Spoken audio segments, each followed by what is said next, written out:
어쨌든 겨울잠을 자는 분이신데요. 무드셀라라는 이 장에 어, 무드셀라가 이렇게 이제 되게 나이 장수한 그러한 장수의 아이콘인데 오늘 제가 맡은 무드셀라 장의 핵심은 씨앗의 휴면입니다. 휴면.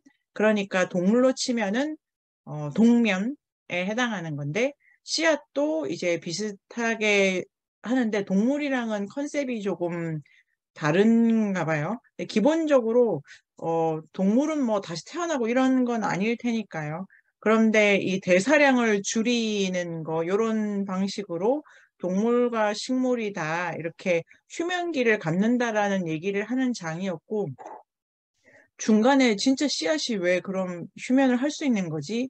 이게 이 선생님께서, 소아시 선생님께서 너무너무 신비한 일이다 계속 강조하셨는데, 이게 왜 신비하지? 이런 생각을 하다가 보니까 시드뱅크라고 우리나라에 하나 있다고 하더라고요. 그 봉화에. 그리고 위에 이제 북쪽에 노르웨이에도 하나 있는데 전 세계 곡물의 종적 다양성을 유지하기 위해서 씨앗은행이 있는데 그 씨앗은행에 들어간 씨앗도 그 아주 영하의 온도에서 이렇게 보관을 하는 건데요.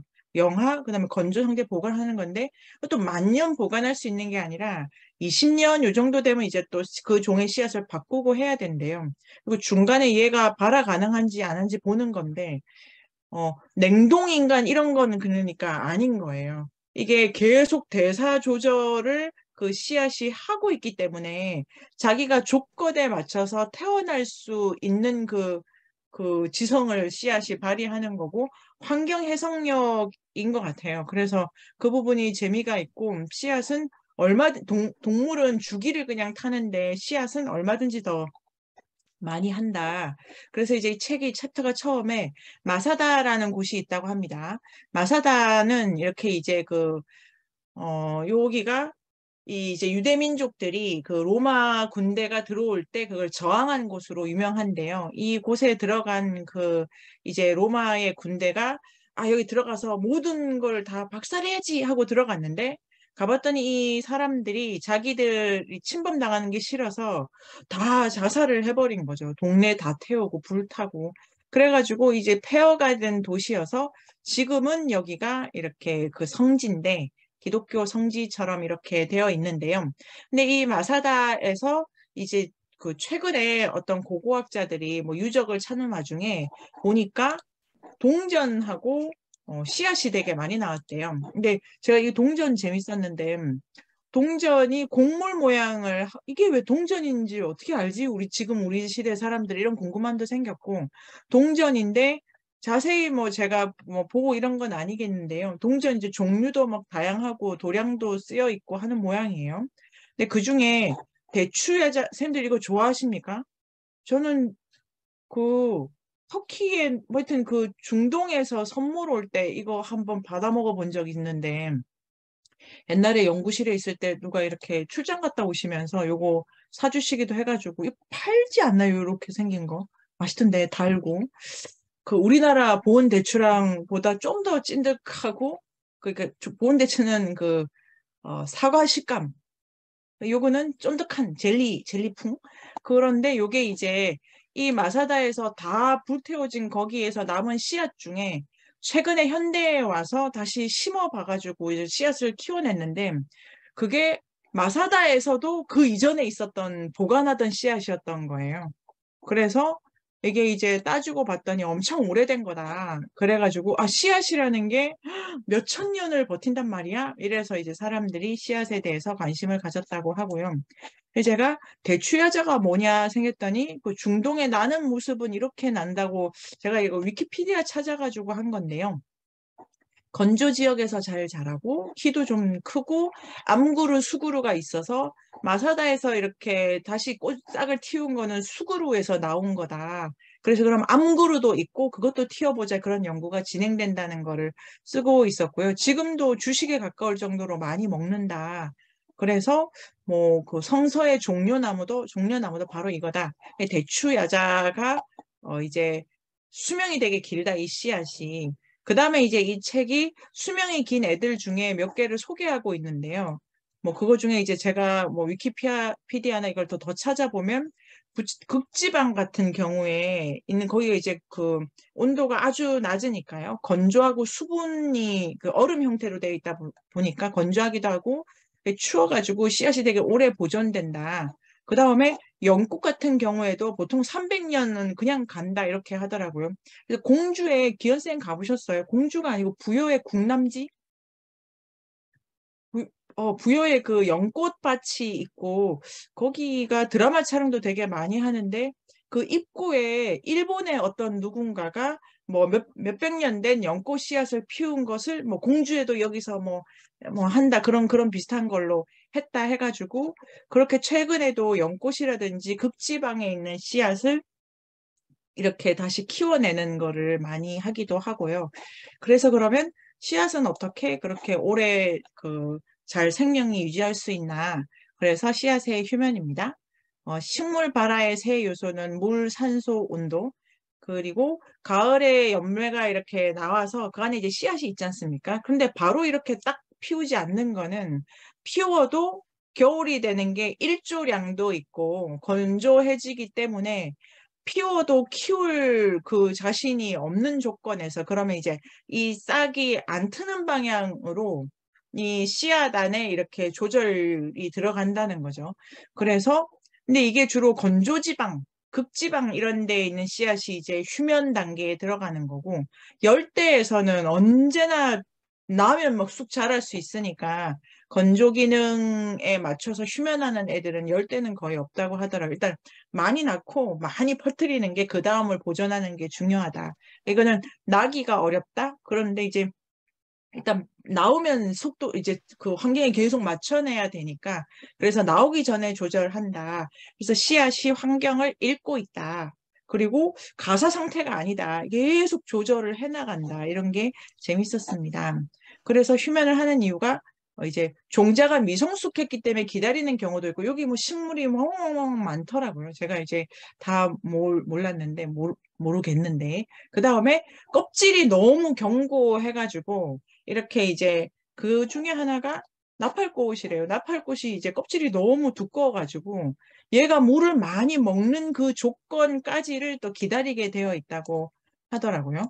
그 다음에 씨앗 내에 싹이 나는 걸 억제하는 물질이 또 있는 경우가 있대요. 그러니까 씨앗이 종류가 되게 많고 그 종류에 따라서 여러 가지 뭐 크게는 요 세 가지 요소라고 하는데요. 전략을 써서 이제 휴면 조금 이렇게 나오는 전 단계에 이제 휴지기를 하는데 이게 되게 그 문학적으로는 재밌는 비유 같아요. 자기가 날 때를 지가 정한다는 거잖아요.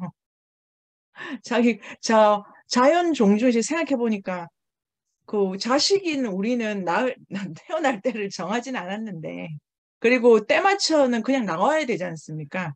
밖에 조건이 어떻든 간에 동물일 경우에는 근데 식물은 바깥 상황을 이제 읽어낸다는 거니까 식물이 이 책에는 식물은 미래라는 개념을 가지고 있다 이런 것처럼 쓰셨어요.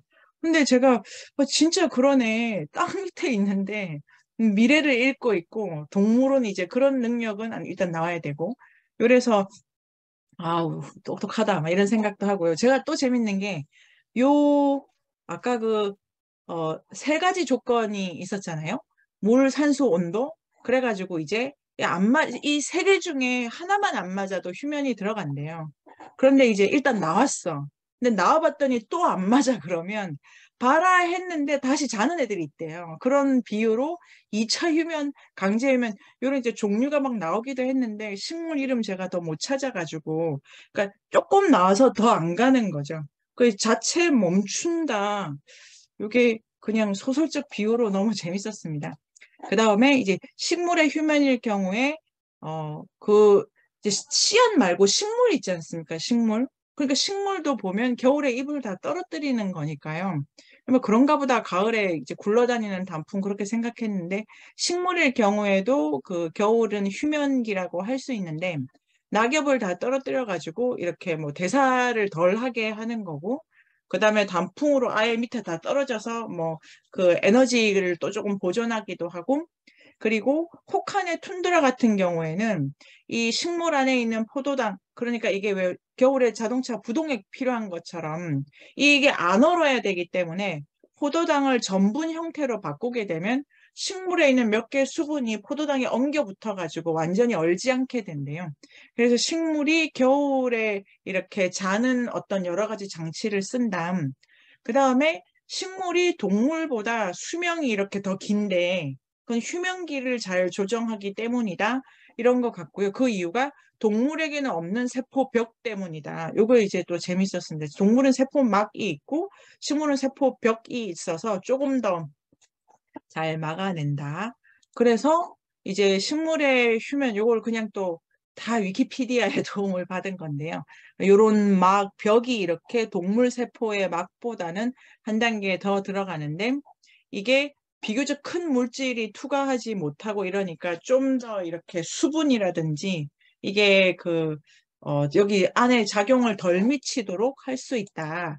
그 다음에 특히 휴면에 관련해가지고 식물이 아까 말씀드린 것처럼 추워지고 건조해지면 이거 꽃이 나오면 안 돼 이럴 때 그 어떤 물질을 발휘해가지고 안 돼라는 메시지를 주는 그게 그 원형질 연락사라는 물질이고 그게 이제 찾아보니까 식물 호르몬 중에 하나인 아브시스산이라는 게 있대요. 그래서 이게 이제 물질들 사이에 지금은 좀 자제해. 그래서 햇빛의 양이 줄어들면 원형질 연락사가 아예 이제 그 회로가 작동을 안 해놓으니까 그 연락사가 역할을 안 하는 와중에 이제 대사 조절을 더 하게 된다는 설명을 제가 그냥 문자 그대로는 읽었는데 자세히는 또 뭘까? 여기까지는 어려웠고 그래서 어 이제 잠자는 애는 요렇고 계속 대사를 하면 이제 늙어버리는 거죠. 그런 경우가 있었습니다.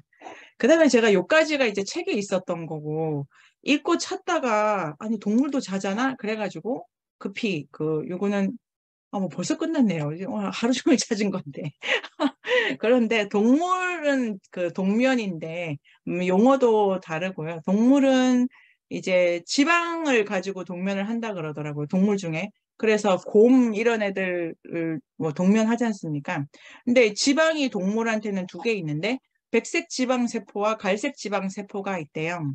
그런데 체온 조절을 하는 거는 갈색 지방 세포인데 인간일 경우에 애들한테 조금 있고 이렇게 청소년기 지나가면 거의 없다고 그래가지고 애들 겨울에 잠 많이 자고 애들 계속 자고 이런 거는 이 세포가 대사 조절을 해가지고 이 쭉 이렇게 떨어뜨리기 때문에 대사량을 그리고 그 에너지를 공급하는 게 백색 지방 세포라고 하더라고요.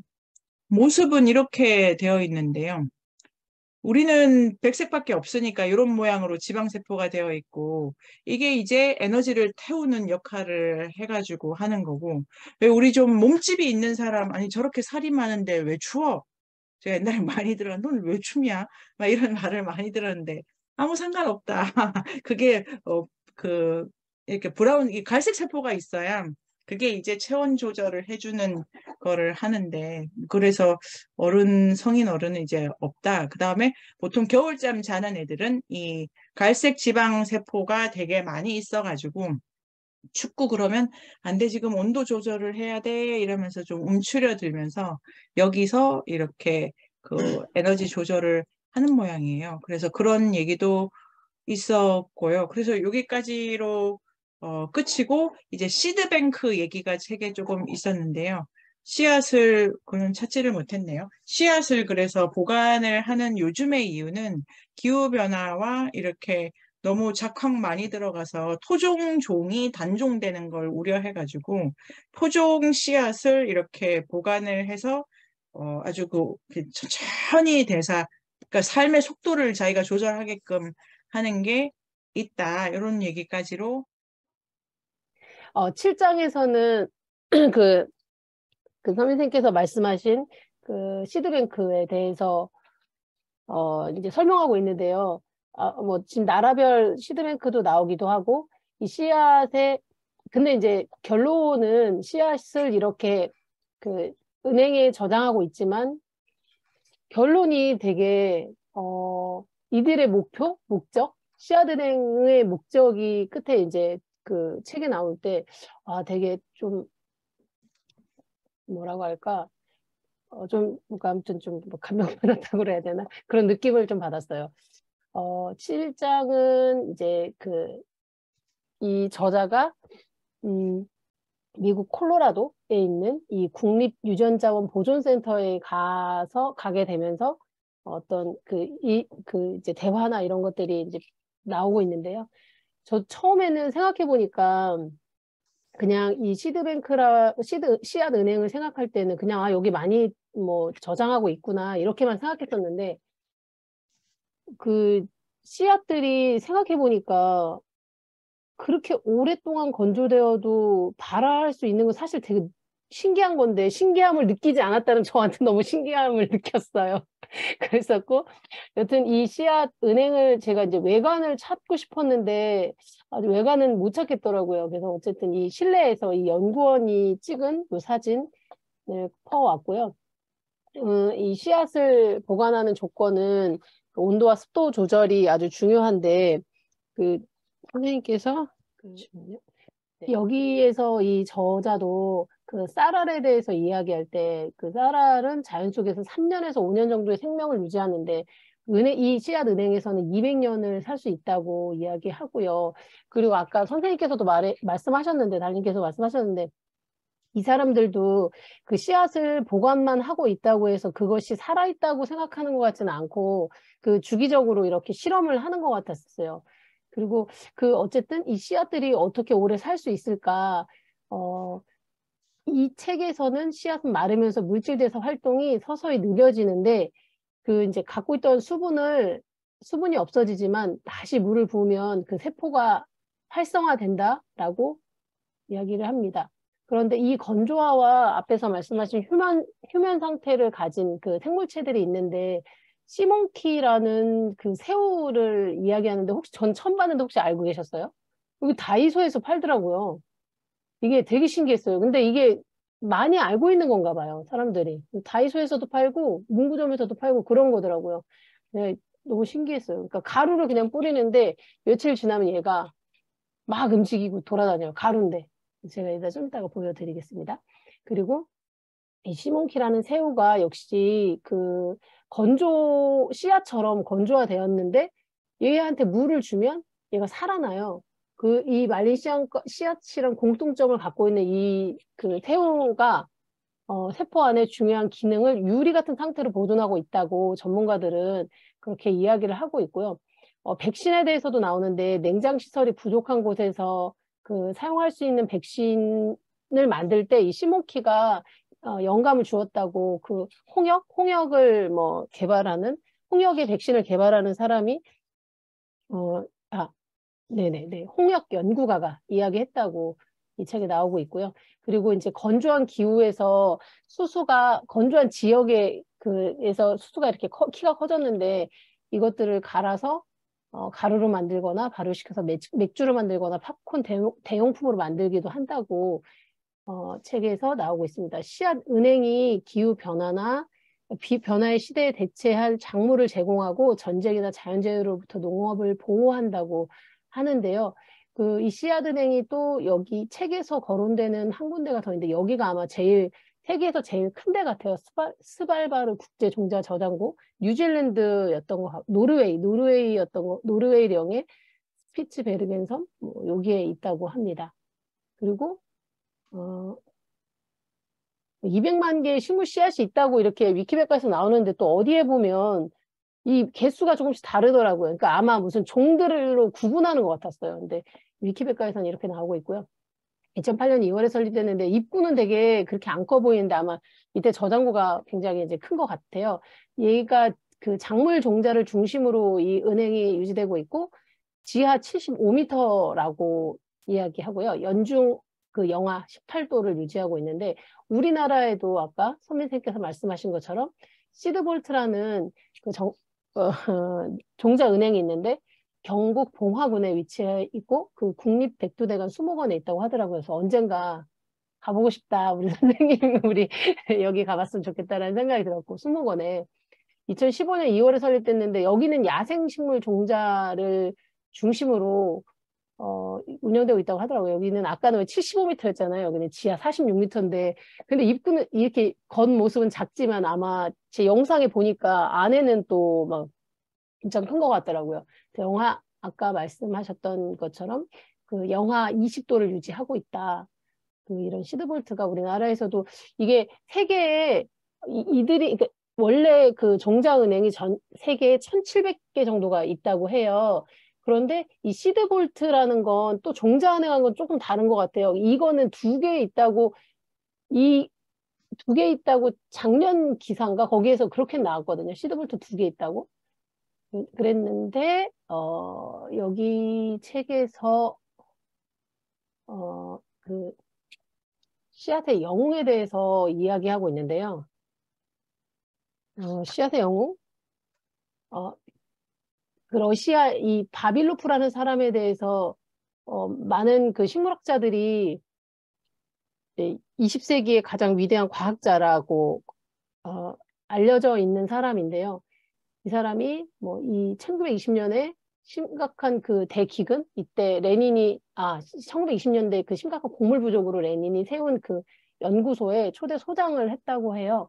그래서 이 사람이 그 책도 있더라고요. 바빌로프가 우리나라 번역된 책도 있고 그리고 바빌로프라는 이름으로 아예 책도 있고 또 그 뭐 식물을 미치게 사랑한 사람들인가 뭐 이런 책으로도 또 있는 것 같더라고요.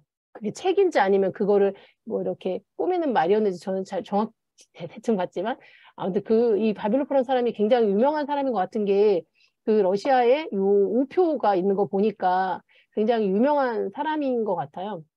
그래서 이 사람이 아주 식물을 많이 사랑했던 사람인 것 같고 근데 이제 이 사람이 식물 교배 연구와 씨앗에 대한 열정이 뭐 엄청 많았나 본데 그 러시아가 이제 기후가 척박한 환경이다 보니까 거기에 맞춘 그 작물을 개발해서 식량위기를 종식시킬 품종 개발을 꿈꿨다고 이제 책에서 나오고 있어요.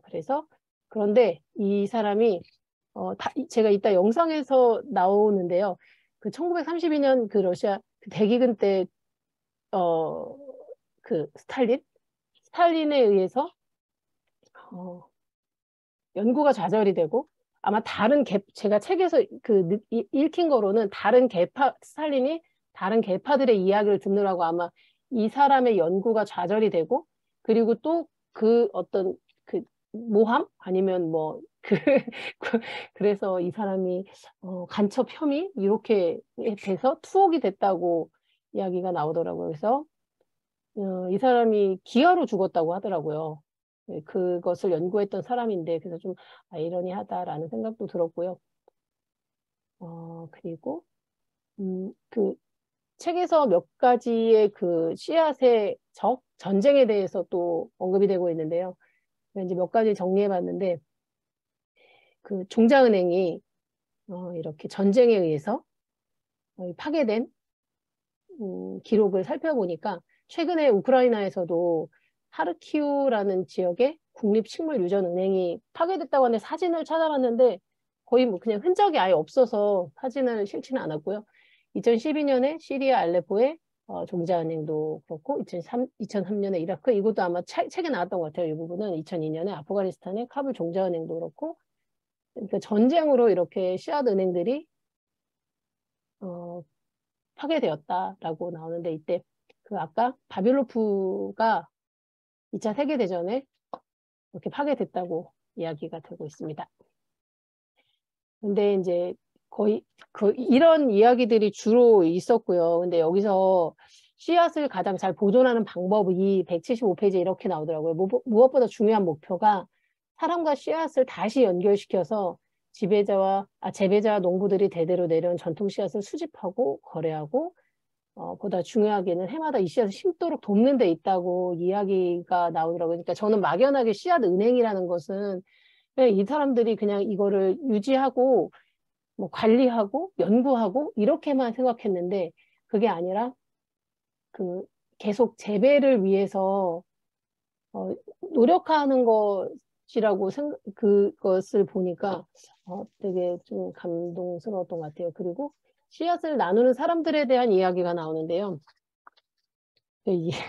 찾고 싶었는데 지금 좀 짧은 영어 실력이라 저 찾기는 어려웠었고요. 이 사람들이 이 책에 이 176페이지에 이 씨앗을 나눈 사람들이 나오면서 그 단체잖아요. 이렇게 무슨 조합 아니면 단체 이런 것처럼 아마 그런 모임이 있는 것 같은데 이 사람들이 이들이 그 활동을 하면서 이걸 또 책자로도 내고 했다는 걸 보면서 인문세서 잡지를 만들었던 게 생각이 나서 그런 생각이 그런 활동들이 아무튼 이거를 이제 막 계속 활동하는 것들이 재밌게 좀 다가왔고요. 그리고 그 마지막에 176페이지를 읽어보면 씨앗을 계속 심으면 그 품종이 지속적으로 적응을 해 나간다. 심지어 기후변화가 없더라도 식물은 지역적 조건에 맞춰서 적응을 한다. 그리고 씨앗을 나누는 사람들은 지속적인 재배를 통해서 단지 텃밭 다양성을 유지하는 데 머무는 것이 아니라 그 이상의 일을 한다라고 이제 말하는데 아까 그 전쟁에서도 보면 여기 1974년 에디오피아 전쟁에서 그 밀보리 수소의 혈통이 이 전통적인 혈통이 끊어졌다고 에디오피아에 그 씨앗들의 혈통이 끊어졌다고 나왔거든요. 그래서 아마 이런 것들을 유지하기 위해서 그 끈을 잡고 있는 게 씨앗은행, 종자은행이 아닐까라는 생각을 하게 되었고요. 그러면 네, 여기 챕터는 씨앗은 방어한다는 큰 주제 하에 있는 8장이 뭐 이빨로 부리로 물어뜯고 갉아먹고 이런 제목을 가지고 있습니다. 여기 보니까 일단 공진화라는 얘기가 나왔는데 그 예로 식물의 씨앗과 설치류의 무기 경쟁 얘기가 나오더라고요. 공진화는 일단 어느 한 유기체의 변화가 다른 유기체의 변화로 이어짐 이렇게 이제 책에는 정의되어 있어요. 그래서 그 예로 이제 설치류가 나타나기 전에는 오크나무나 뭐 도토리나무나 이런 것들의 조상은 그냥 날개가 달린 작은 씨, 그러니까 민들레 씨앗 같이 그런 걸로 번식을 해결을 했대요. 그래서 마땅히 씨를 깨물어 먹지 못하도록 하는 보호 방법이 없었는데 설치류가 갉아먹기 시작하면서 껍질이 단단해지고 그러면서 이빨이 또 강해지고 그러면 껍질이 더 단단해지고 이빨이 또 강해지고 이런 서로 그 도토리나 밤의 크기 두께와 다람쥐의 이빨은 서로 영향을 주었다. 이런 관점에서 이제 공진화를 얘기를 합니다. 도토리가 아니구나. 다람쥐가 도토리를 먹고 있는 이 사진입니다. 여기서는 그냥 이거 제가 인용한 거고요. 그래서 아몬드는 왜 단단할까라는 챕터에서 여기 나오는 게 알멘드로 나무 나오는데 알멘드로 나무가 아몬드 나무라고 하긴 하더라고요. 찾아보니까. 그래서 여기서 나오는데 이제 씨앗을 널리 퍼뜨리기 위해서 식물은 이제 작은 씨앗을 먹는 그런 포식자를 배제하기도 하면서 큰 포식자의 위험을 줄이기 위한 방어 수단이 필요했대요. 그러니까 뭐 큰 포식자는 자기 씨앗을 다 먹고 실제로 이제 멀리 이동을 시켜서 번식시켜야 되는 그런 씨앗의 절대절명의 그 목표를 잊어버리고 그냥 다 먹어버리는 거죠. 그래서 적당히 얘가 먹기도 하지만 번식도 시켜주는 그런 역할을 해주게 하기 위해서 씨앗은 처리 시간을 최대한 활용하기 이 방법을 썼대요. 이게 왜 유효하냐면 일단 어쨌든 다람쥐나 얘네들도 이제 씨앗을 먹는데 시간이 너무 오래 걸리면 그 다람쥐를 먹으려고 주변에 그 다람쥐의 포식자들이 얘를 덮쳐서 먹을 수 있기 때문에 최대한 빨리 먹고 도망가야 되는데 이게 너무 이제 먹는데 시간이 오래 걸리면 좀 먹다가 얘를 가지고 가서 좀 멀리 이동해서 그렇게 먹고 뭐 이런 식으로 만들기 위해서 처리 시간을 최대한 활용하기의 전략을 썼죠. 그래서 아몬드 나무 씨앗 이 옆에 사진을 보면 껍질 두께가 엄청 크죠. 여기 그 안에 씨앗보다 두께가 더 크더라고요. 7mm 이상. 그리고 수지 결정체가 안쪽 면을 둘러싸여서 먹는 속도를 최대한 늦춘다고 합니다. 그래서 다람쥐가 이빨로 이 씨앗을 갉아먹는데 뭐 최소 8분부터 30분까지 소요가 된대요. 그래서 한 자리에서 먹을 수가 없는 거예요. 그래서 그런 얘기이고 그래서 처리 시간을 최대한 활용하는 하나의 방법으로 아니야 정말 호두가 꼬불꼬불 복잡하게 생긴 거, 이것도 통째로 싹 빼먹기가 어려우니까 그런 관점에서 얘도 처리 시간을 최대한 활용하는 하나의 방법이라고 얘기가 나오더라고요.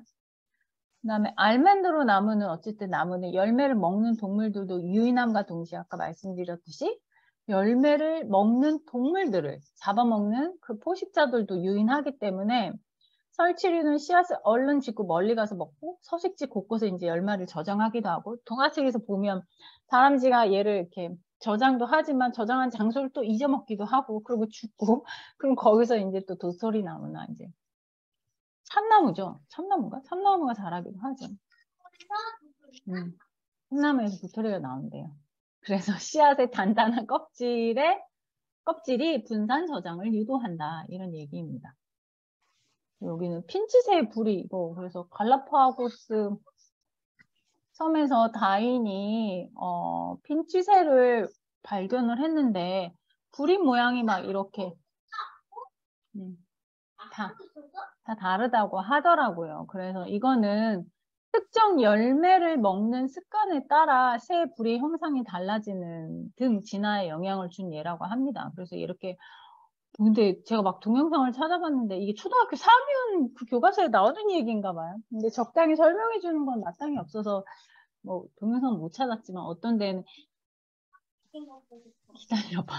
뾰족한 게 그 나무 껍질이 단단한 그거에 적응을 해서 이 부리가 뾰족하다고 하는 데가 있고 얘는 조금 더 껍질이 덜 단단한 거 뭐 이런 식으로 이제 나오더라고요. 그래서 네. 그렇게 나왔고 그다음에 이거 인간의 두개골 이거 같이 있다가 제가 나중에 했는데 인간의 두개골도 뭐 뉴욕 주립대 스트레이트와 스트레이트 교수와 그의 팀은 견과류처럼 크고 딱딱한 것을 먹는 습관이 인간의 두개골의 변화를 가져왔다라는 주장을 했다고 하는데 이 오스텔러로 아프렌시스가 발견된 루시의 그 종인가 봐요. 그래서 얘가 견과류를 씹어 먹을 때의 모습이 아니요. 우리 인간이 견과류를 씹어 먹을 때 모습이 얘랑 유사하다 뭐 이런 얘기였나? 하여튼 까먹었네요. 그런 얘기가 나오더라고요. 그래서 그러니까 저희가 이제 부드러운 음식이나 이런 거에 많이 먹기도 하지만 견과류 같은 경우는 그런 먹을 것들이 없었을 때 극한의 조건에서 찾게 되는 그런 음식이었다고 합니다. 그래서 그런 그 단단한 걸 먹으면서 뭐 얼굴도 튀어나오게 되고 커다란 광대뼈도 갖고 되고 뭐 근육이나 이빨의 크기 뭐 이런 모양들이 그 단단함을 견딜 수 있게 하는 거 할 수 있도록 인간의 두개골도 그렇게 변화를 가져왔다라고 이 책에서는 그렇게 얘기를 합니다.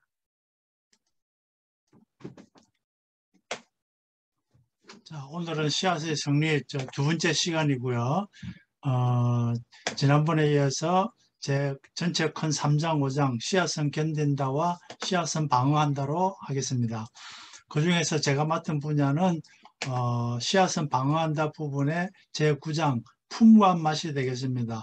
오늘의 주제는 풍부한 맛이라고 해서 고추를 위주로 쭉 나와 있고요. 고추에 대해서 주로 많은 이야기를 하게 될 것 같고 그 책에서는 그 콜럼부스 이야기로부터 이야기를 풀어가는데 아무래도 주제에 관련된 그 고추에 대한 먼저 이야기하고 그 다음에 그 콜럼부스에 대한 이야기를 이어가도록 하겠습니다.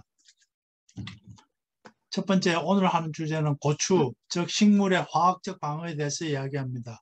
우리가 자주 먹는 고추의 매운맛은 그 고추 속에 캡사이신이라는 그 성분이 매운맛을 느끼게 하는데 이 캡사이신은 그 고추를 까보면 보이는 씨앗을 감싸고 있는 흰색의 해면 조직에서 만들어진 질소 화합물, 우리가 지난번에 얘기했던 알카로드의 하나로서 이 캡사이신은 고추 씨앗 병형군인 광범위한 종류의 균류가 성장하지 못하도록 막거나 성장 속도를 늦춘다라고 되어 있습니다.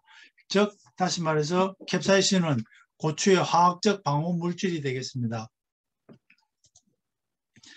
그런데 이 캡사이신은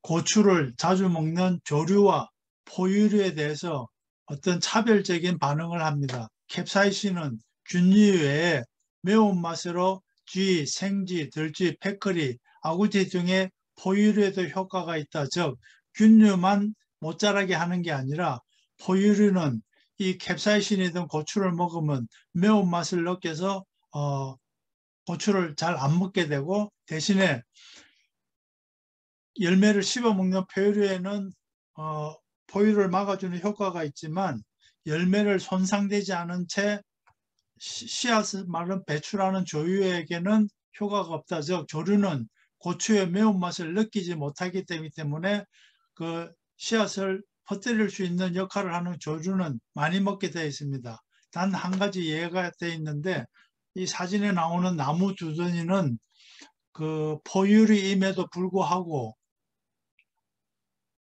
그 고추의 매운맛을 느끼지 못한다고 합니다. 그 이유를 따져봤더니 인간 피부에는 화상 센서라는 게 있는데, 즉 43도 이상에서는 활성화되어서 이 온도는 세포의 물리적 손상을 일으킬 수 있는 온도이며, 이 화상 센서가 그 43도 이상의 온도를 느끼면 고통을 느끼게 되게 되어 있습니다. 그런데 이 캡사이신이 인간의 혀나 부비강 혹은 다른 민감한 부위에 닿으면 인간이 느끼고 있는 화상 센서를 똑같이 자극을 해서 인간은 캡사이신이라는 물질을 혀나 부비강 등에 닿게 되면 그 화상을 입은 듯한 착각을 느끼게 됨으로 해서 그 캡사이신을 느끼게 됩니다. 참고로 이 화상 센서를 자극하려면 그 캡사이신이 모든 화학물질은 사람이 느끼기 위해서는 녹아야 우리가 느끼게 됩니다. 즉 화학물질이 바로 오면 우리가 거의 못 느끼는데 녹아야 느끼게 되기 때문에 우리가 입 안이라든지 피부 속에 적게 느끼는 이유는 그 캡사이신이 녹아야만이 사람이 느끼게 되기 때문에 입안에 들어왔을 때만 느끼게 됩니다. 그 다음에 결국은 느끼게 되지만 이 캡사이신 분자가 화상 센서를 겨냥하여 반응을 일으키게 되면 신체가 속임수에 걸려서 통상적일 것 같으면 심각한 상처를 동반했을 정도의 고통을 느끼게 됩니다. 캡사이신이 들어오게 되면. 즉 뇌의 관점에서는 캡사이신을 구강 내에 들어오게 되면 입안이 불타는 것처럼 고통을 느끼게 되면서 인간의 다음의 반응이 그 고통을 적게 느끼게 하기 위해서 또는 그 고통을 완화시키기 위해서 엔돌핀이라는 호르몬이 분비가 되는데, 사람은 고통을 느끼면 모든 경우에 엔도르핀을 느껴서 그 고통을 완화해서 살아갈 수 있는 그 힘이 되기도 하는데, 엔돌핀에 의해서 유발된 이러한 흥분은 얼얼한 감각이 사라진 직후에 가장 최고조에 이르며, 요컨대 더 이상 고추를 먹지 않는 상태가 되면 기분이 너무 좋아지기 때문에 고추를 다시 또 먹게 되는 그런 상황이 되게 된답니다. 즉 고추는 인간의 잘못 느낀 이 캡사이신 때문에 결국 향신료 역할을 하게 되는 겁니다. 그래서 이번 시간에 향신료에 대해서 조금 더 찾아보았는데, 향신료는 향료의 일종으로 향기와 매운맛이 있는 식재료를 말한다. 그런데 향신료라는 용어와 향료라는 용어가 많이 섞여서 나오는데, 지금은 대충 어떻게 이해를 하느냐면 향료는 냄새를 일으키는 물질을 얘기하는데, 그 중에서 특히 먹는 향료를 향신료라고 부르게 됩니다. 향신료라 불리려면 반드시 부재료로서 음식의 맛과 향을 돋우는 역할을 할 수 있어야 하며, 참깨, 고추, 마늘, 파처럼 무엇보다 재료 고유의 독특한 향과 맛을 동시에 또 가지고 있어야 한다라고 향신료는 정의를 내리고 있습니다. 향신료의 역사를 따져보면 고대의 향신료는 인도에서 기원전 3000년경부터 후추, 정향 등을 사용하였고, 고대 이집트에서는 먹는 한식료 외에도 허브를 이용해서 방부 효과 및 탈취 효과를 이용하여 미이라도 제작하였고, 중국에서는 기원전 2500년경 향신료를 지은 밥을 신에게 바쳤다. 요새로 말하면 사프란 넣은 밥을 터키에 가서 우리가 먹어보는 거랑 똑같은 것 같아요. 동양의 여러 국가에서는 아주 오랜 옛날부터 시나몬, 계피, 카다몬, 소두구, 생강, 강황된 향신료가 거래되었다. 조금 특징적인 것은 향신료는 대개 열대지방에서 많이 나기 때문에 열대지방이 없는 그 유럽 쪽에서는 향신료를 거의 먹지 않았던 것 같고, 인도나 중국, 그 다음에 이런 데서 향신료를 주로 먹었던 것 같아요. 그래서 향료와 향신료가 따로 개발이 되게 되는데, 기원전 2세기에서 기원 후 3세기경에는 대상들이 낙타를 이용해서 열대지방, 즉 아라비아 반도에 있는 사막에서 나오는 그 유향, 몰약 등을 유럽, 그리스, 로마 또는 중동 지방에 실어 날랐으며, 특히 그 인도에서 나오는 향신료도 결국은 이 아라비아 반도의 남쪽 지방에 들어와서 대상들을 통해서 유럽이나 중동 지방으로 교역이 이루어지게 되었습니다. 그런데 아까 얘기했듯이 유럽에서는 열대지방이 아니라서 향신료가 없고, 그 다음에 열대지방에서 온 향신료는 유럽에서는 없었기 때문에, 또는 멀리 인도에서부터 왔기 때문에 가격이 극도로 뛰어서 그 교역의 큰 조건이 됩니다.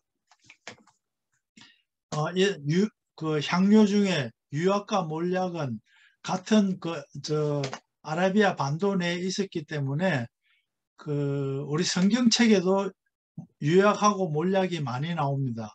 즉 그 당시에도 귀한 향료로 쓰였다는 것이 나오고, 그 향신료는 그 당시에는 별로 먹거나 아주 드물게 먹었던 것 같아요. 그래서 책에서 그 성경책을 자주 읽다 보면 그 유향이라는 얘기가 26번인가 나온다 그래요. 그처럼 중동 지방에 예수님이 사시던 이 마을 또는 로마 시대에도 유향은 정말 많이 쓰였던 것 같아요. 그런데 어마무시하게 비쌌기 때문에 그 무역을 하는 사람들은 이 향료를 이용해서 많은 돈을 벌었던 것 같습니다. 그런데 시간이 점점 지나면서 바다의 향료길, 향신료길, 북아프리카에 여기 악수움이라는 지방이 나오는데, 이 악수움은 이디오피아의 한 지방입니다. 즉 악수움이 그 인도 지방에서 오는 향신료를 육지를 통하지 않고 백기를 통해서도 옮겨서 한동안 무역으로서 많이 돈을 많이 벌었었고, 이러한 향료길을 거쳐서 그 향료길뿐만 아니라 인도의 향신료가 유럽에 전해지게 됩니다. 그 중에서 특히 후추는 고기 요리를 많이 먹는 유럽에서 조미료로 수요가 높아져서 기중품으로 아주 귀한 대접을 받아서, 특히 그 당시에는 그 후추 한 알 그 크기에 가격이 후추 무게가 아니라 한 알 크기의 무게만큼 금값으로 치를 정도로 어마무시하게 비싸졌으며, 이 책에도 잠깐 나오긴 했지만 지금 어린애들 교과서나 이런 데 나와보면 후추에 방부 효과가 있어서 방부제로 많이 쓰였다고 나오는데, 그 가격으로 따져서 방부제로는 절대 쓰일 리가 없었다고 그래요. 후추 한 알이 후추 한 알만큼의 금만큼 가격인데, 고기를 차라리 새로 소를 한 마리 잡는 게 낫지 그걸 방부제로 쓸 만큼 후추가 흔하게 쓰이지는 않았고, 유럽 시대에 특히 고기는 고기 자체는 향이나 맛을 적게 느끼는데, 그 당시에는 소금으로서만 간을 했는데 후추가 들어와서 그 고기의 맛이 차이가 날 정도로 달라졌기 때문에, 특히 유럽의 귀족들만 먹는 향신료가 후추였다고 합니다. 결국 그래서 그 당시에 무역이라는 걸 통해서 제일 가격 차가 크게 많은 돈을 버는 것은 후추였다고 합니다. 후추는 온산지나 인도 남서부의 말라바르 지방이었고 기원전 500년대에 재배를 하였으며 페퍼라는 이 후추라는 말은 인도 산스크리트의 삐빨리라는 긴 고추라는 영어였고 한국에 쓰이는 후추라는 단어는 그 중국 지방의 한자말로 호초, 이 호자는 오랑캐, 즉 그 서역 지방에서 들어온 향신료라는 뜻이고 이게 한국에 전해지면서 후추라는 말로 바뀌었고요. 이 후추는 고대 그리스 지방에는 의약품으로도 쓰이기도 했고 고대 로마에서는 금만큼의 기중품이었으며 결국 유럽 전체로 퍼지면서 중세시대에 와서는 귀족계급만 고기 요리의 조미료로 먹을 수 있을 정도인데 값이 비싼 이유는 먼 열대 지방에서만 재배가 되었고 결국은 그 아랍의 상인들이 어디서 어떻게 오는지를 거의 이야기하지 않아서 그냥 뭔지 모르지만 그 맛을 좋게 하는 음식이라고 그렇게 알려져서 먹게 되었습니다.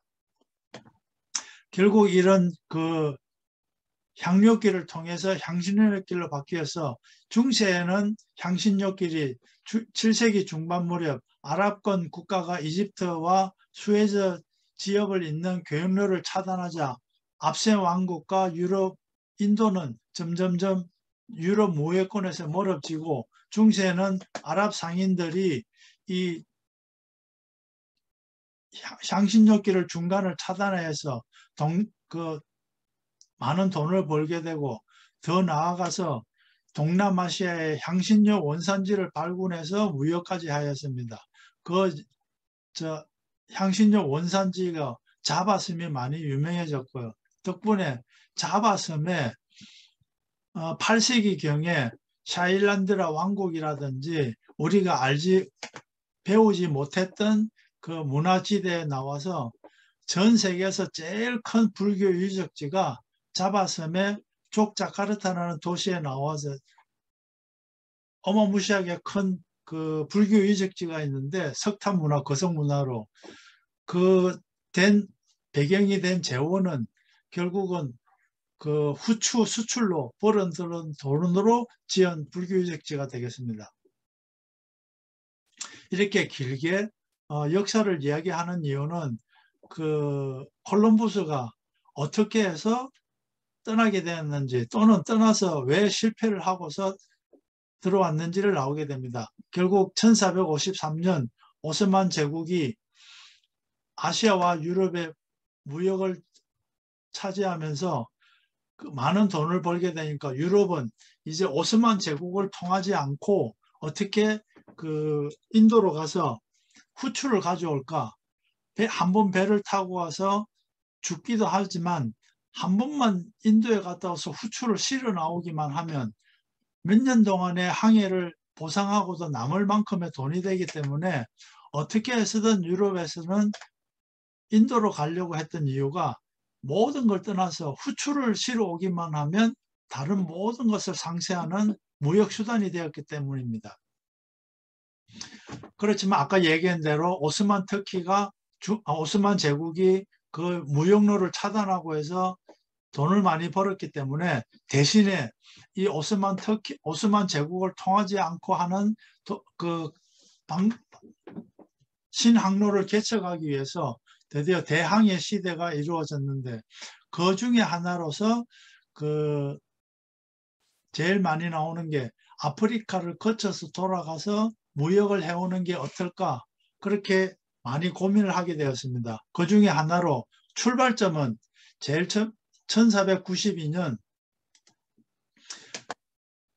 후추를 구하기 위해서 스페인의 후원으로 인도를 향해서 후추를 찾아러 간 거지 그 당시에 우리가 배웠던 상식 그 금을 찾아서 갔다든지 아니면 탐구 정신이 강해서 간 게 아니라 오로지 후추를 인도에 가서 가져오기만 하면 돈을 벌 수 있다는 것 때문에 가는데 지구를 둥글다는 사실은 다 알고 있었기 때문에 동쪽으로 가서 인도에 가서 후추를 가져오면 지구가 둥글기 때문에 서쪽으로 가면 똑같이 인도에 도착할 거라고 믿고 서쪽으로 가자라고 출발을 했습니다. 대신에 그 당시에 생각했던 것보다 지구가 더 크고 또는 중간에 아메리카 대륙이 걸려 있다는 걸 모르고 동쪽으로 가서 인도에 갈 수 있을 것 같으면 서쪽으로 가서 인도에 갈 수 있다 해서 콜럼부스가 출발을 하였습니다.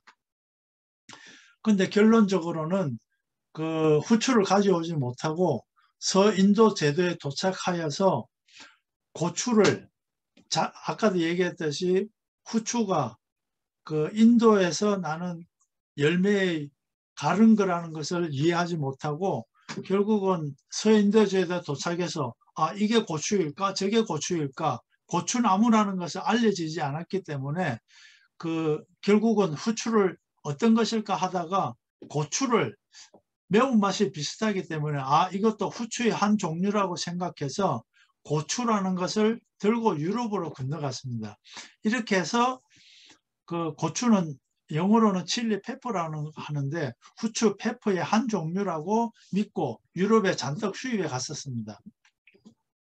이렇게 해서 해퍼닝으로 끝날 것 같은 이 문화가 결국은 아메리카 대륙의 발견을 통해서 이루어졌는데 우리가 그 뒤로는 우리가 역사책에서 많이 배운 얘기인데 그 인류 문화사적으로 큰 생각을 해야 될 게 콜럼버스가 스페인을 인도로 가려고 하다가 아메리카를 발견하게 되는 바람에 스페인에 그 많은 마야족 학살이 일어났고 또 좀 뒤에 나오겠지만 그 아프리카를 통해서 삼각무역에 해서 주민의 노예화가 이루어지고 또는 그 뒤에 유럽 사람과 미국에 들어가서 인디언을 학살했는데 우리가 미국을 생각해 보면 인종차별을 노예를 데리고 가서 인종차별이 이루어졌다고 하는데 그보다 그 생각을 해야 될 게 도착해서 인디언을 학살한 게 300년간 계속 학살을 해서 지금은 거의 멸종되다시피 할 정도가 되어버린 상태인데 그 독일이 유대인을 학살한 거는 많은 이슈가 되고 연구가 되었는데 미국이 또는 미국 이전에 유럽 사람들이 미국 독립 이전에 가서 또는 미국이 독립하고 나서도 계속 인디언 학살을 했다는 사실은 조금 더 많이 생각을 해야 될 걸로 생각이 듭니다. 그 다음에 콜럼버스 연구를 하다가 그 콜럼버스 전기 책을 한 권 읽어봤는데 그 중에 재밌는 기절이 나오는 게 죽음 이후의 역마서 콜럼버스는 그 항해를 아메리카를 4번씩이나 갔다 왔는데 죽음 이후에서도 그 시체가 전 세계를 떠돌아다니는 상황이 이루어졌습니다. 잠깐 이야기하면 1500년 전에 사망해서 스페인에 묻혔다가 그 다음 세비야로 옮겼다가 또는 그 산토도밍고 섬으로 이장이 돼서 산토도밍고 섬은 콜럼버스가 그 아메리카에 도착해서 제일 처음 도착한 섬이라고 알려져 있고요. 그 다음에 이 산토도밍고 섬이 프랑스 영어로 바뀌어서 그 무덤에 시체를 꺼내어서 쿠바의 스페인 영이었던 쿠바의 아바나로 이장했다가 쿠바 독립해서 다시 1899년 스페인의 세비야로 이장하게 됩니다. 그때 나온 그 세비야의 대성당에 가면 그 콜럼버스의 묘지가 그 성당 안에 되어 있고 그 묘지 위에 장식품이 아주 멋있게 나와 있습니다. 그 이후에 그 포르투갈의 카브랄은 바스코 다가마 그 인도를 항로를 발견한 사람에 따라갔다가 두 번째에 또 다시 출발을 했는데 두 번째 항해에서는 바로 인도로 못 가고 떠밀려서 브라질이라는 곳에 도착을 했습니다. 근데 그 브라질에서 여러 가지를 또 작물을 옮겨 심게 됐는데 후추 말고 그 사탕수수를 여기에 사탕수수가 많다는 걸 알게 되었고 그 사탕수수를 해서 설탕을 추출을 해서 유럽에 수출을 하게 되어서 후추 다음으로 많은 돈을 벌게 해준 게 사탕수수였습니다. 그런데 브라질과 또는 조금 전에 발견했던 그 카리브 해안 지역에 사탕수수는 많았는데 그걸 캐서 옮겨갈 인력이 없어서 그 카리브 해안과 브라질에 있는 그 원주민들을 그 노동력을 이용해서 사탕수수를 재배하려고 했는데 브라질의 원주민과 카리브 해안의 원주민들은 죽어도 그 일을 하지 않는다고 합니다. 즉 거기에는 먹을 게 많은데 왜 봉급을 왜 받으러 일을 해야 되는지 즉 노동을 할 수 없었고 또는 그 사람들을 붙잡아다가 노예처럼 부렸더니 죽으면서도 절대 일을 하지 않아서 사탕수수를 캐지를 못했는데 그 다음으로 생각하게 된 게 아프리카에 가서 이 사람들을 노예로 만들어서 브라질이나 카리브 해안으로 옮겨서 사탕수수 농장을 꾸미게 됐습니다. 즉 우리가 알고 있는 그 아프리카의 흑인 노예는 사탕수수 농장으로부터 출발을 하게 됐고 즉 그 뒤로부터 삼각무역을 하게 됐습니다. 즉 유럽 사람들이 그 무기나 또는 면직물을 들고 아프리카에 가서 팔고 또는 아프리카에서 원주민들을 무조건 그냥 잡아서 카리브 해안과 또는 브라질에 수출을 하고 사람을 수출을 하고 그 다음에 거기서 설탕을 만들어서 다시 유럽으로 들고 가서 이렇게 삼각무역을 꾸준히 하게 됐는데 그 삼각무역을 하는 동안 이 삼각무역을 물음표를 쳐놓은 것은 과연 사람을 노예로 만들어서 파는 것을 무역이라고 단순하게 갖다 붙일 것인가 너무 잔인한 표현이 아닌가 그 생각이 많이 들었습니다. 내가 입에도 익었을 만큼 고등학교 때 몇십 년 전부터 삼각무역이라는 표현을 듣고 배워서 입에는 붙어 있지만 사람의 그 죽이는 것보다 더한 노예를 만드는 이러한 행위를 과연 무역이라는 걸로 그대로 써야 될지 좀 바꿔야 되지 않을까 생각을 했습니다. 이런 그 일단은 계속 그대로 쓰도록 하겠습니다. 400년 동안 1200만이라는 사람을 노예로 만드는 게 이 그 유럽 사람들의 그 하는 짓이었다고 생각됩니다. 이렇게 해서 그 후추로부터 그 시작된 그 씨앗의 이동이 고추로 이동이 되었고 그 뒤 고추는 열대 작물이 아니라 온대 지방에서도 퍼질 수 있었기 때문에 인도의 고추가 전 세계로 퍼지게 되는 동기가 되었습니다. 이상으로 마치겠습니다. 양이 그 식물마다 청양고추가 매운 이유는 캡사이신 농도가 더 높은 거고요. 그 다음에 조그만 그 분은 캡사이신이 우리가 먹는 고추에 1000배짜리도 있답니다. 그런 걸 그걸 추출해가 잘못 먹으면 사망합니다. 얼마 전에 그 캡사이신을 화학적으로 만들기도 하는데 캡사이신을 추출해낸 용액을 컵에 담겨 있는 걸 물인자고 홀딱 마시다가 바로 좀 지나서 1분 후에 그 통증 때문에 심장마비로 죽어버렸어요. 그만치 겁나요, 캡사이신이. 통증 때문에 심장마비로. 맛이 사람을 심장마비로. 통증이 심하면 사람이 놀래. 그걸 무슨 사라고 하여튼 통증 때문에 바로 죽습니다. 놀래서 심장마비라는 것 자체가 선생님 놀라서 오는 거 아니에요? 충격 아니에요? 쇼크 아니에요? 정확한 표현은 쇼크사라고 그러죠. 쇼크사. 네. 우리가 사람이 총을 맞으면 죽는 이유는 총을 맞아서 장기가 파열되고 피가 많이 흘리고 죽고 이게 아니라 딱 맞는 순간 죽는 거는 대부분 쇼크사입니다. 칼에 찔려 죽는 것도 가끔 통증이 심해서 순간적으로 죽는 이유가 전부 다 쇼크사예요.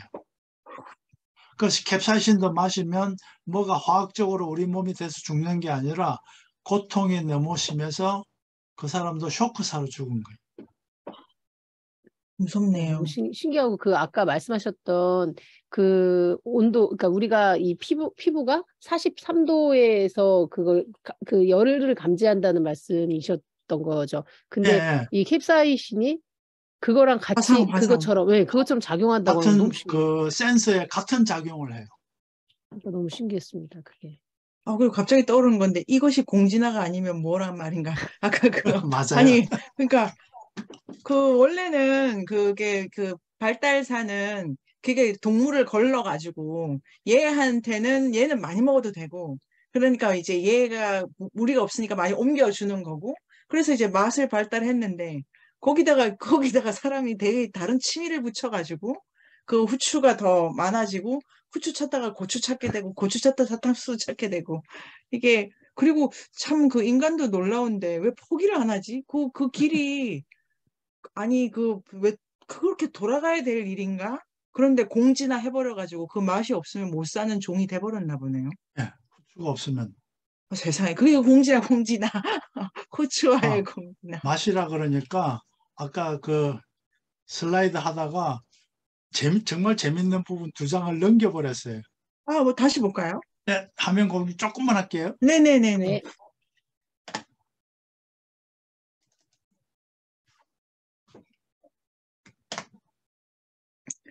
그러게 이 후추가 이렇게 생긴 거였어요, 기현쌤. 후추는 아까 얘기하면서 그 나무 열매인데 처음에는 초록색이다가 시간이 지나면 이렇게 빨갛게 돼서 전체가 다 빨갛게 바뀌고요.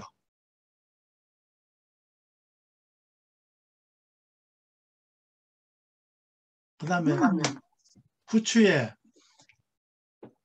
아까 그 캡사이신이 고추의 매운맛이 있듯이 후추 속에 매운맛을 내는 성분은 씨앗이 아니라 껍질 속에 피페린이라는 성분이 나오고요. 그 다음에 후추는 그 가공하기에 따라서 흑후추, 우리가 백후추는 얘기 많이 들어봤죠. 흑후추, 백후추 나오게 되는데 처음에는 종류가 다른 건 줄 알았더니 그게 아니라 후추는 한 가지 종으로 나오는데 그 한 가지를 어떻게 가공하느냐에 따라서 4가지 나온답니다. 흑후추는 초록색 열매를 햇빛에 장시간 까말 정도로 말려서 그 다음에 건조시켜서 가루로 만드는데 우리가 알고 있는 흑후추고요. 그 껍질이 그대로 남아있기 때문에 가장 강한 그 후추의 맛인데 고기 요리에 많이 쓰게 되고요. 그 다음에 2번째로는 이와 같이 녹후추는 덜 익은 초록색 열매를 갑자기 염장을 하거나 동결 건조시켜서 까맣게 말리지 않고 그 상태로 매운맛이 좀 덜하고 깔끔한 맛이 나며 채소나 생선 요리, 야채 샐러드에 넣어 먹으면 좋다고 그러고요. 그 다음 3번째로는 적후추. 이거는 잘 익은 붉은색 열매를 그대로 말려서 만드는데 그 후추의 고유한 맛이 조금 더 남아 있어서 매콤 달콤한 맛이 느끼게 되는데 요리에 그 색을 내게 됩니다. 빨간색도 나게 돼서. 그런데 그 적후추를 껍질을 말려서 껍질을 벗기면 백후추가 되는데 맛과 향이 제일 부드러우며 생선 요리, 달걀, 크림 소스에 많이 어울린다고 합니다. 그 후추가 우리 먹을 때는 뭐 여러 가지로 이때까지 많이 드셔보셨겠지만 대부분 많이 쓰는 게 고기나 국을 먹을 때 갈아서 먹잖아요. 후추를 정말 맛있게 먹는 방법 중에 하나는 굴 우리 굴 많이 먹잖아요. 굴은 우리가 제일 일반적으로 먹는 게 껍질을 벗겨 이제 굴을 사서 고추장 식초를 뿌린 고추장에 먹는데 그렇게 먹지 말고 석화라고 해서 그 껍질체에 있는 석화 팔잖아요. 그 껍질에다가 후추를 뿌려서 먹으면 정말로 기가 막히게 맛있어요. 다들 드셔봤어요? 정말요?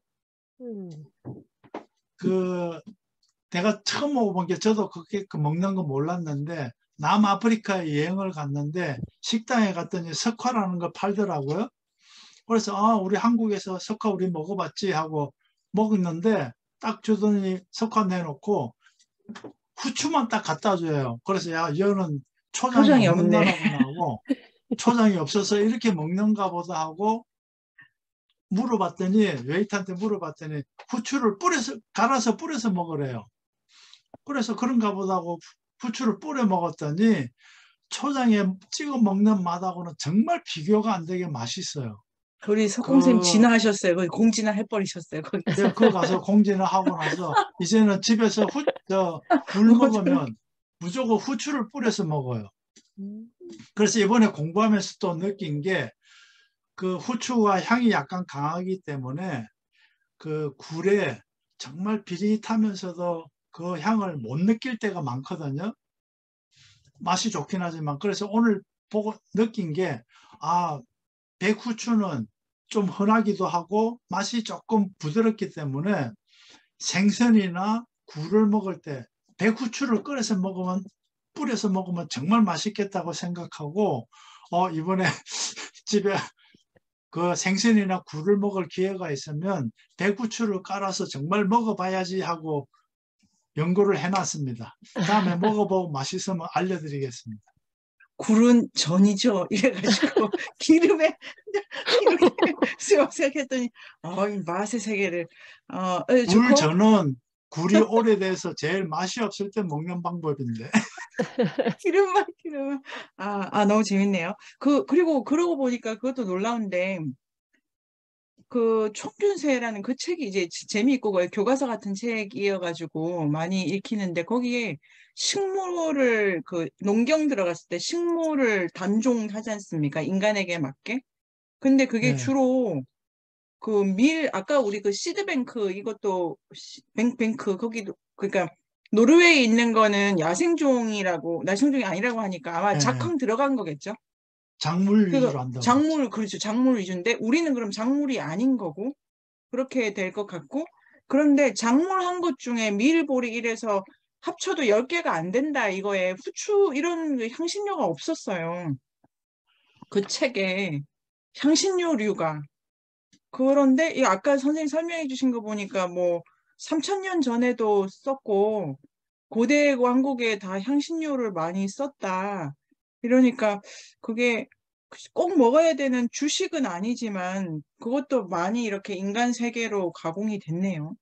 거기서 말하는 종류가 10종류라는 것은 식량으로서의 식물을 이야기하는 그런가 거고요. 보네요. 네네. 전에 한번 제가 발표를 하긴 했는데 인간은 한 200종류의 식물을 먹고 살았대요. 그런데 농업혁명이 이루어지면서 잘 키워서 생산량을 불릴 수 있는 걸로 자꾸 축소시키다 보니까 그게 10종류로 줄어들었다 그래요. 네, 그 전에 인간이 이용하거나 이렇게 한 종류가 되게 많다는 거네. 그러네요. 갑자기 네이버 검색창에 인문공간 세종을 검색하세요.